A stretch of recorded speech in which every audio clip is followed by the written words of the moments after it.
एक गांव में रामैया नाम का एक बूढ़ा व्यक्ति अपनी पत्नी के साथ एक छोटी सी झोपड़ी में रहता था। वे दोनों जंगल से लकड़ियां काटकर और उसे बेचकर अपना जीवन यापन करते थे, पर उनका कोई संतान नहीं थी, इसलिए इस बुढ़ापे में भी उन्हें 2 वक्त की रोटी के लिए मेहनत करनी पड़ती थी। विधि के अनुसार रामैया रोज की तरह जंगल में लकड़ियां काटने गया।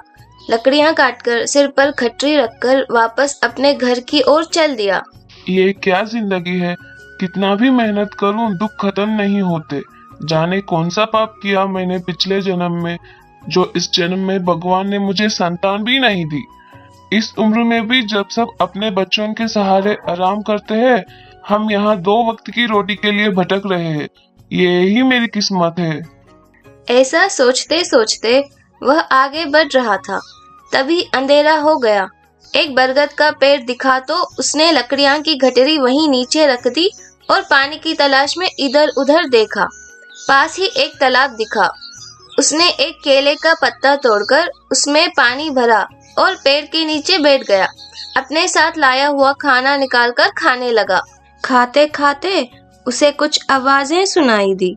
उसने देखा कि 3 भूत आपस में झगड़ रहे थे।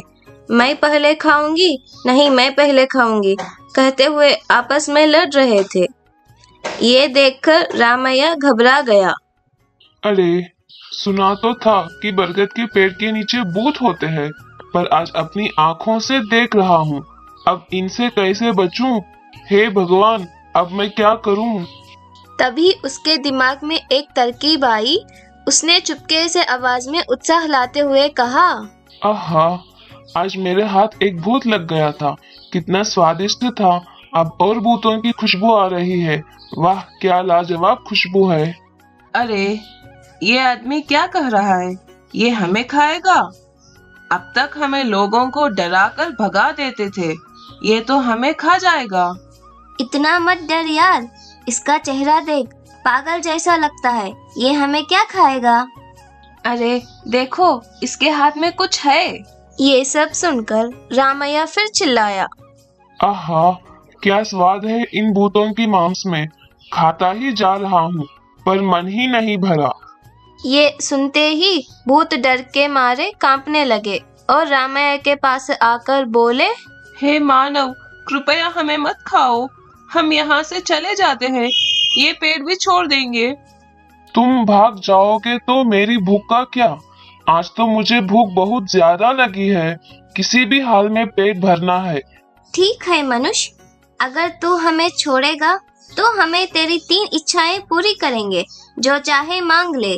जैसे ही भूत बोले, रामैया खुशी खुशी से मांगने लगा। मुझे एक बड़ा घर चाहिए।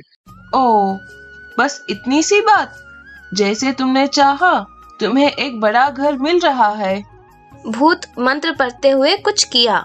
मुझे कभी पैसों की कमी नहीं होनी चाहिए। हाँ हाँ, तुम्हारी यह इच्छा भी पूरी कर दी गई। जब भी मुझे भूख लगे, उसी समय मेरे सामने खाना आ जाना चाहिए। बस इतनी सी बात? भूत मंत्र पढ़ते हुए कुछ किया। तुम्हारी सारी इच्छाएं पूरी कर दी। अब तुम अपने घर जाओ मानव। इतना कहकर तीनों भूत अदृश्य हो गए। रामैया खुशी खुशी वहां से दौड़ते हुए घर की ओर चल पड़ा। यहाँ तक कि अपने भेड़ों की गठरी भी वहीं छोड़ आया। कहीं ये मुझे धोखा तो नहीं दे गए? पता नहीं मैंने जो मांगा वो सच में मिलेगा भी या नहीं। शंका करते हुए घर की ओर चला गया। पागल इंसान, उसमें तो जरा सी भी अकल नहीं है। अगर थोड़ी भी चतुराई होती तो कम से कम यह तो मांगता कि हम तीनों को खा सके। तीनों भूत जोर जोर से हंसने लगे।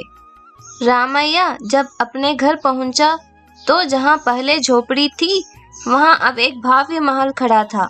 जैसे ही वह अंदर गया, उसने देखा घर पूरा कीमती सामानों से भरा हुआ था।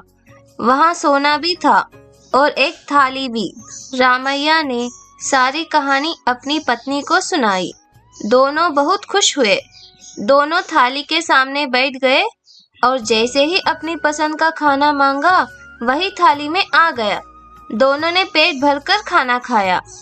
उस दिन से उनकी सारी समस्याएं खत्म हो गई। उन्हें इतना धन मिला कि खुश रहने लगे और गरीबों की मदद भी करने लगे।